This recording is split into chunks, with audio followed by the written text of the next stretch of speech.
त्वमादिदेवाः पुरुषा पुराणाः तुमस्य विश्वस्य परम निधानम वेत्तासि वेद्यम च परम च धाम त्वया ततं विश्वमनंत रूप। वायु यमः अग्निवर्णः शशांकः प्रजापतिस्त्वं प्रपितामहस्य नमो नमस्तेस्तु सहस्रकृत्वा पुनश्च भूयोऽपि नमो नमस्ते पुनश्च भूयोऽपि नमो नमस्ते। वसुदेव सुतं देवं कंस चाणूरमर्दनम देवकी परमानंदम कृष्णं वंदे जगद्गुरुं कृष्णं वंदे जगद्गुरुं। कृष्णाय वासुदेवाय हरे परमात्मने प्रणतक्लेशनाशाय गोविंदाय नमो नमः गोविंदाय नमो नमः। हम सभी आज पुनः एक बार भगवद गीता के इस विशेष ज्ञान सत्र में भगवान श्री गोविंद की शरण और उनके समक्ष उपस्थित हैं। और विशेष बात यह है कि आज का जो सत्र है वह भगवद गीता के अध्याय संख्या 18 मोक्ष संन्यास योग पर आधारित है। क्योंकि कल के सत्र तक हम सभी ने भगवद गीता के अध्याय संख्या 17 पर चर्चा का समापन किया था और इस चर्चा में हमारी जहाँ तक संज्ञानता है 62 सत्र चले और 62 सत्रों में 28 श्लोकों की व्याख्या प्रस्तुत की गई और भगवान श्री गोविंद की ये कृपा रही कि 62 सत्र निरंतर और निर्बाध रूप से चले, उसमें कोई बाधा उपस्थित नहीं हुई है। और आज गुरु पूर्णिमा का सुअवसर है और इस सुअवसर पर मोक्ष संन्यास योग नामक अध्याय आरंभ हो रहा है। ये सबसे सुखद बात है। भगवान श्री गोविंद ही हमारे गुरु हैं, हमारे इष्ट हैं, हमारे परम पूजनीय हैं और वो जैसा मार्ग दिखाते हैं उसी मार्ग पर हम सभी को अनुगमन करना पड़ता है। हम सभी लोगों की बाध्यता है ये कि जो भी मार्ग श्री भगवान के द्वारा हमको दिखाया जाता है उस मार्ग पर हमारे अनुगमन की बाध्यता होती है। हम वहाँ पर चलने के लिए बाध्य होते हैं। जैसे हमारा जब जन्म नहीं होता है तो जन्म न होने के पहले हम जिस स्थिति में थे, हम जैसे भी थे, तो हमको इस संसार में किसी परिवार में किसी माता पिता के घर में जन्म लेना पड़ता है। और इसका जो निश्चय है इसी भगवान हमको कहाँ भेजेंगे, श्री भगवान की जो व्यवस्था है वह व्यवस्था हमको कहाँ पर भेजेगी इसका निश्चय हम नहीं करते। इसका निश्चय श्री भगवान ही करते हैं कि हमको जाना कहाँ है। हम इसके लिए स्वतंत्र नहीं हैं। जीव इसके लिए स्वतंत्र नहीं है कि वो अपनी इच्छा से जहाँ जाए, जहाँ जाना चाहे वो जाए, ऐसा नहीं है। हमको जहाँ श्री भगवान भेजते हैं वहाँ हमको निश्चित रूप से जाना पड़ता है। हमारी ये बाध्यता है और बाध्यता इसीलिए है क्योंकि हम पराधीन हैं। हम भगवान श्री गोविंद के संरक्षण में, उनकी अधीनता में रहते हैं और अन्य कोई तथ्य नहीं है यहाँ पर। और जब हम इस संसार में रहते हैं तो इस संसार में हम ये मान लेते हैं कि हम किसी के अधीन नहीं हैं। ये मान लेते हैं कि हम किसी के अधीन नहीं हैं, लेकिन वास्तविक रूप से हम परमात्मा के अधीन रहते हैं।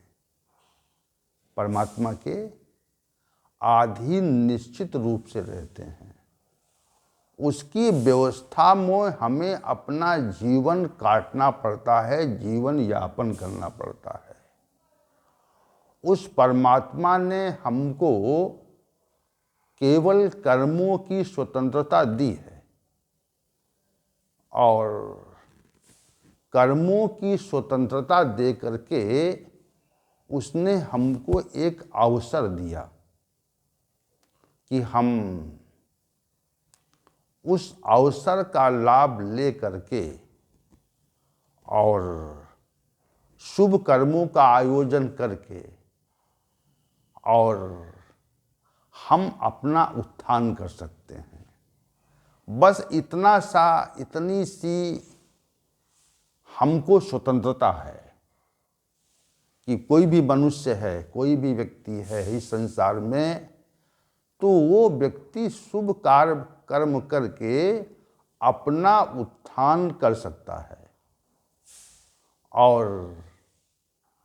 और ये भी स्वतंत्रता है कि हम शास्त्र के प्रतिकूल अर्थात दुष्कर्म करके अपना पतन भी कर सकते हैं।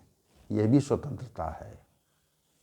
इतनी स्वतंत्रता मनुष्य को परमात्मा के द्वारा मिली हुई है और हम चाहें इस स्वतंत्रता का सदुपयोग कर लें और चाहें तो इस स्वतंत्रता का दुरुपयोग कर लें। दोनों स्थितियां हमारे लिए हैं, दोनों प्रकार की स्थितियां हैं। लेकिन यदि हम परमात्मा के द्वारा जो स्वतंत्रता हमको मिली हुई है उसका हम दुरुपयोग करते हैं तो निश्चित रूप से पतन की ओर जाते हैं।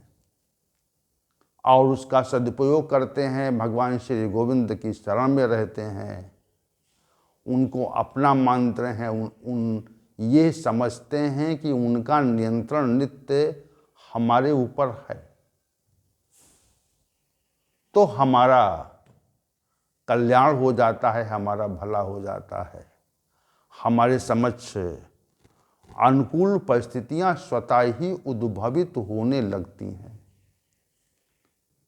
ये तथ्य हमको निश्चित रूप से विचार में रखना चाहिए। और क्योंकि मृत्यु के उपरांत भी हमको भगवान श्री गोविंद की व्यवस्था के अनुसार ही रहना है। ये जो बीच में यानी मध्यकाल में कुछ जीवन प्रतीत होता है, कुछ जीवन के क्षण जो प्रतीत होते हैं हमको, उसका हम दुरुपयोग करने का प्रयास करते हैं, उसका सदुपयोग करने का प्रयास नहीं करते। और जब जब दुरुपयोग करने का प्रयास करते हैं तो निश्चित रूप से हमारा पतन अवश्यंभावी है। हमें कुछ वर्ष, कुछ क्षण मिले हैं अपनी स्वतंत्रता के सदुपयोग के लिए, और हम अपने को जीवन में स्वतंत्र मान लेते हैं। ये बड़ी भारी भूल है कि हम जो चाहें, जैसा चाहें, जो भी चाहें, जितना चाहें हम वैसे कर्म करेंगे। हम परमात्मा के नियंत्रण को स्वीकार नहीं करेंगे, और जो परमात्मा के नियंत्रण की अस्वीकारोक्ति है वह हमको निश्चित रूप से पतन मिले जाती है। हम जन्म के पहले भी उस परमात्मा के नियंत्रण में थे, और जो जन्म प्रतीत होता है, जो समय हमको, जो अवधि हमको जीवन के लिए निमित्त मिली हुई है, जो हम जिसकी हमको प्रतीति हो रही है, तो उस प्रतीति में भी हम परमात्मा के नियंत्रण में निश्चित रूप से हैं। लेकिन जब जब इसका आभास खोता है, हम खोते हैं इस आभास को, हम ये भावना अपने मन में जब दृढ़ कर लेते हैं कि हम परमात्मा के नियंत्रण में नहीं हैं, तब हमारा निश्चित रूप से पतन होता है। अनेक प्रकार के दुखों के संजाल में हम गिर जाते हैं, क्योंकि निश्चित रूप से नित्य हम परमात्मा के नियंत्रण में है। जैसे एक पक्षी की टांग में एक रस्सी बांध दी जाए, धागा बांध दिया जाए और उसको उड़ने दिया जाए, तो उड़ने का अवसर जब उसको मिलता है तो वो अपने ढंग से उड़ना चाहता है। लेकिन वो ये नहीं जानता कि हमारी जो टांग है वह किसी धागे से बंधी हुई है, और जैसे ही हम धागे की सीमा से बाहर जाते हैं, उड़ना चाहता है पक्षी, वैसे ही जो पक्षी का स्वामी है वह धागे को खींच लेता है और पक्षी गिर जाता है। वैसे ही हमारी भी अवस्था है कि हम निश्चित रूप से परमात्मा के नियंत्रण में हैं। हमारे पैरों में परमात्मा का बांधा हुआ एक अदृश्य धागा है, और उस धागे को हम समझ नहीं पा रहे हैं। इतनी सी बात है, हम समझ जाएंगे धागे को यदि, तो फिर हमारा जो नियंत्रण है, हम नियंत्रात्मक सत्ता हैं, परमात्मा हमारी नियंत्रात्मक सत्ता है, इसका हम आभास कर लेंगे। तो वो ये जो कथन हम कर रहे हैं, ये इसलिए कर रहे हैं कि परमात्मा ही हमारा नियंत्रण करता है और परमात्मा ही हमारा गुरु है। हम उसके निर्देश के अनुकूल कार्य करते हैं तो हमारा निश्चित रूप से कल्याण हो जाता है, और उसके नियंत्रण को छोड़कर उसके गुरुत्व का परित्याग करके जब भी हम कर्म करते हैं तो निश्चित रूप से हमारा पतन होता है। आइए इस गुरु पूर्णिमा के अवसर पर हम अध्याय संख्या 18 का शुभारंभ करते हैं।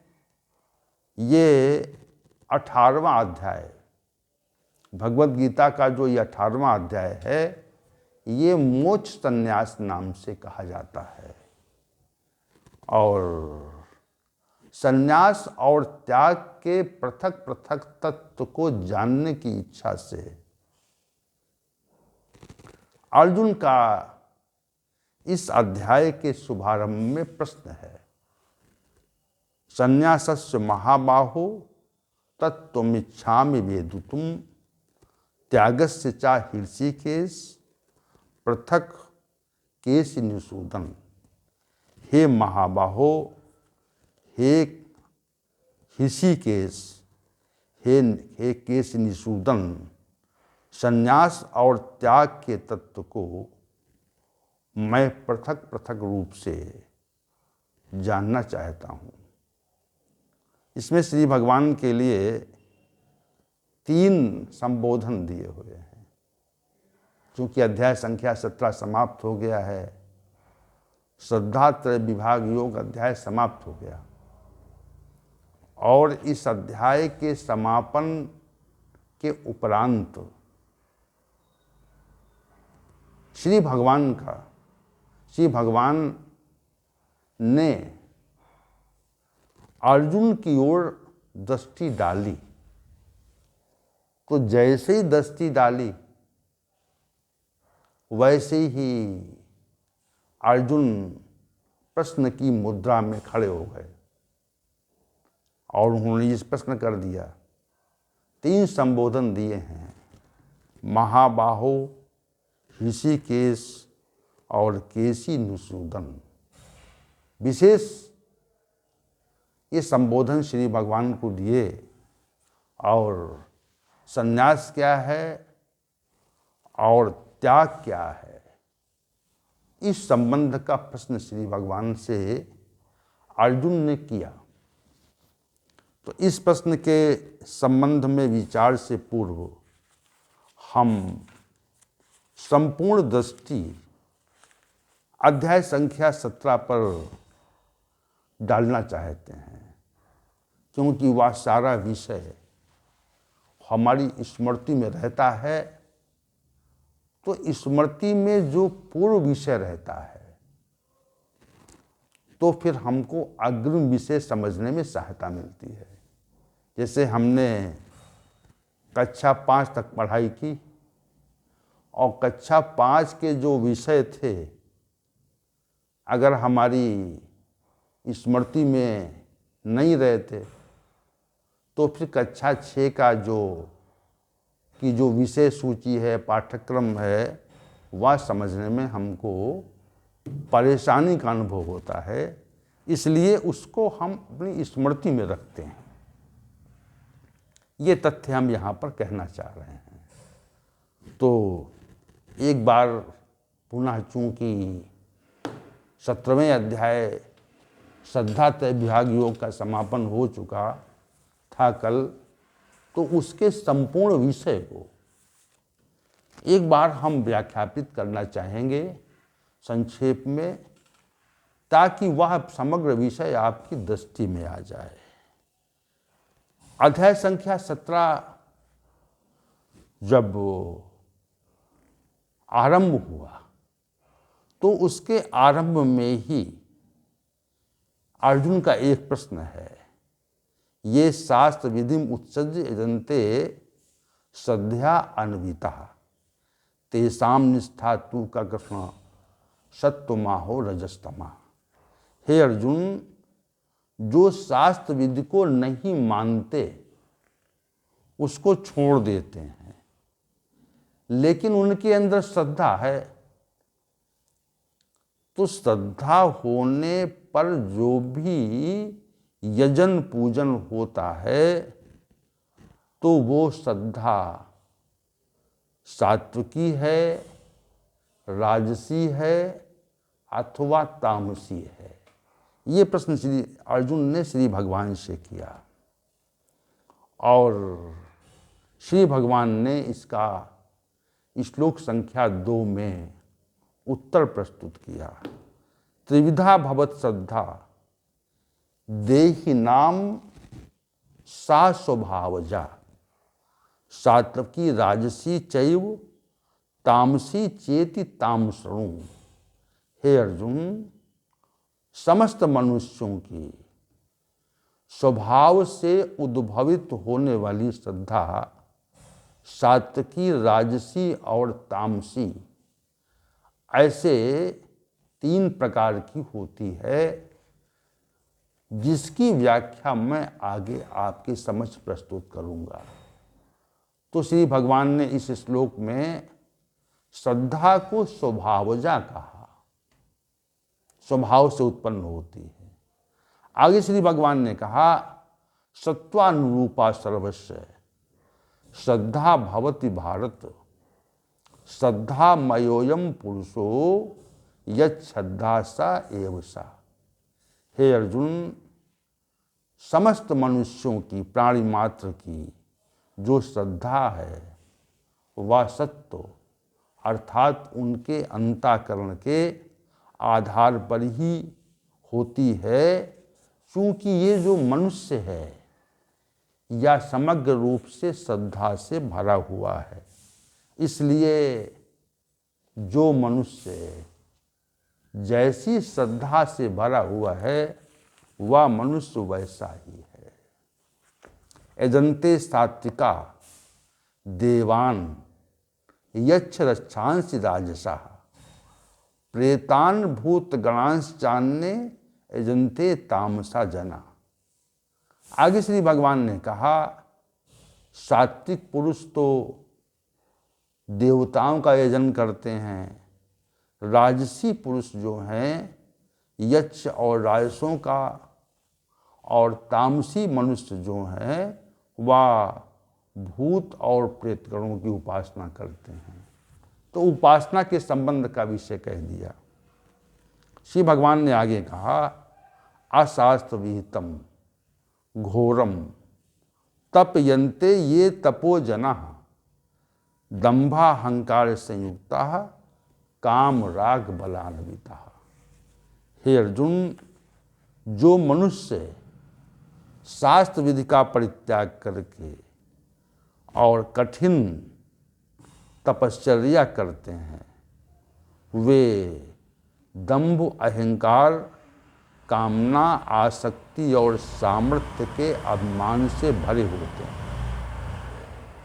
कर्ष्यन्ता शरीरस्थम भूत ग्रामम चेतसा माम चैवांता शरीरस्थम तान विद्यासुर निश्चयान। हे अर्जुन,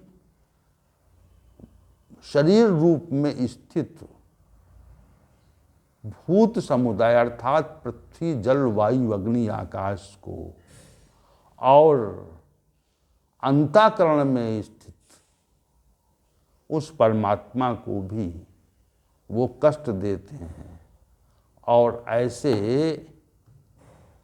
अज्ञानी मनुष्य को, घोर तपस्या करने वाले मनुष्य को निश्चित रूप से तुम आसुरी स्वभाव का समझो।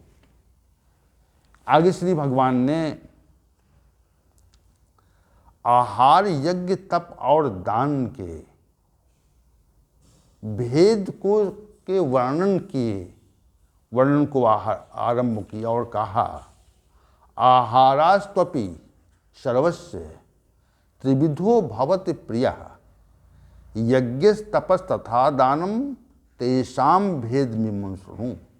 हे अर्जुन, भोजन भी सभी को 3 विधियों का रुचिपूर्ण होता है, और उसी प्रकार यज्ञ, दान और तप भी 3 प्रकार के होते हैं।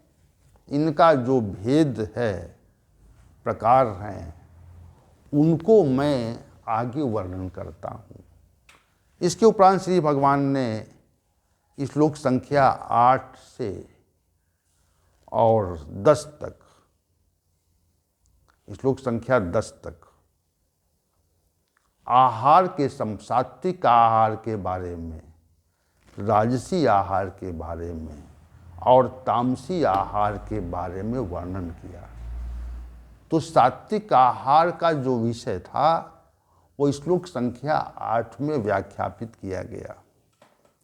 राजसी आहार का जो विषय था श्लोक संख्या 9 में व्याख्यापित किया गया, और तामसी आहार का जो विषय था श्लोक संख्या 10 में वर्णित किया गया। उसके पश्चात श्लोक संख्या 11, 12 और 13 में 3 प्रकार के यज्ञों का वर्णन किया। श्लोक संख्या 11 में सात्विक यज्ञ के संबंध में बताया। श्लोक संख्या 12 में राजसी यज्ञ की विवेचना की और श्लोक संख्या 13 में तामसी यज्ञ के संबंध में श्री भगवान ने वर्णन किया।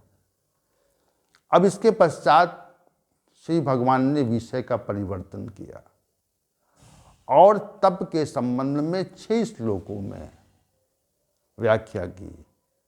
पहले श्लोक संख्या 14 में शरीर संबंधी तप का वर्णन किया। देव दुज गुरु प्राज्ञ पूजनम शौच मार्जवम ब्रह्मचर्य महिषा चा शारीरम तप उच्यते। हे अर्जुन, देवता, ब्राह्मण, गुरु और तत्वदर्शी महापुरुषों का पूजन, शौच, आर्जवम, ब्रह्मचर्य, अहिंसा, ये सभी शारीरिक तप कहे जाते हैं। और 15वें श्लोक में श्री भगवान ने वाणी संबंधी तप का वर्णन किया कि वांग्मयम तप उच्यते। वाणी संबंधी तप क्या है? 16वें श्लोक में श्री भगवान ने मन संबंधी तप का वर्णन किया। मना प्रसादा सौम्यत्वम मौन मात्म विनिग्रह भाव संशुद्धिर इत एतत् तपः मानसम उच्यते।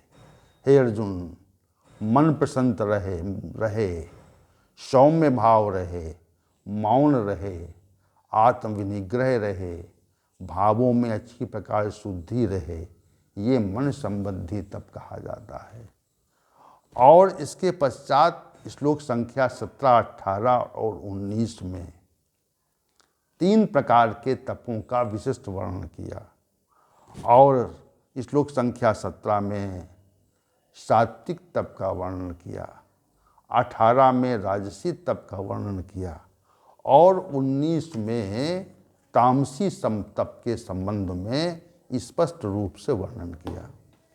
तदोपरांत श्री भगवान ने 3 प्रकार के दान का वर्णन किया। सात्विक दान का वर्णन श्लोक संख्या 20 में, राजसी दान का वर्णन श्लोक संख्या 21 में और तामसी दान का जो वर्णन है श्लोक संख्या 22 में किया। श्लोक संख्या 22 के कथन के उपरांत श्री भगवान ने विषय का परिवर्तन किया और परमात्मा के निर्देश के संबंध में कुछ वर्णन किया और कहा परमात्मा के 3 निर्देश हैं, 3 नाम हैं। ओम तत्सत, ये 3 नाम हैं। तो 3 नामों में जो ओम का प्रयोग कहाँ होता है, इस संबंध का वर्णन श्लोक संख्या 24 में विस्तार से किया और श्लोक संख्या 25 में परमात्मा के तत्नाम के संबंध में विस्तृत व्याख्या की। श्लोक संख्या 26 में सतनाम की व्याख्या श्री भगवान के द्वारा प्रस्तुत की गई और श्लोक संख्या 27-28 का जो विषय है वह इस अध्याय का सार स्वरूप है, सार है, जो श्री भगवान के द्वारा यहाँ पर विशद रूप से वर्णित किया गया है। और कहा श्री भगवान ने यज्ञ, दान और तप कर्मों का संपादन यदि आप करते हैं तो आपकी जो स्थिति है वह यज्ञ, दान, तप कर्मों में है, तो इसको सत कहते हैं। और दूसरी विशिष्ट बात ये कही कि जो परमात्मा के निमित्त कर्म होता है वो भी सत कहा जाता है। 2 तथ्य सत हैं। एक सत्य तो वो है जो हम यज्ञ, दान, तप, सात्विक यज्ञ, सात्विक दान, सात्विक तप करते हैं, तो एक तो सत्य वो है, शेष असत है।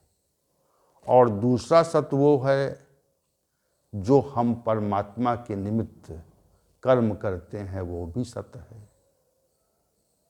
और इस अध्याय का समापन करते हुए श्री भगवान ने विशेष बात कही, असद्धया हुतम दत्तम तपस्तप्तम कृतम चयत असत इत्युच्यते पार्थ न चातत प्रेत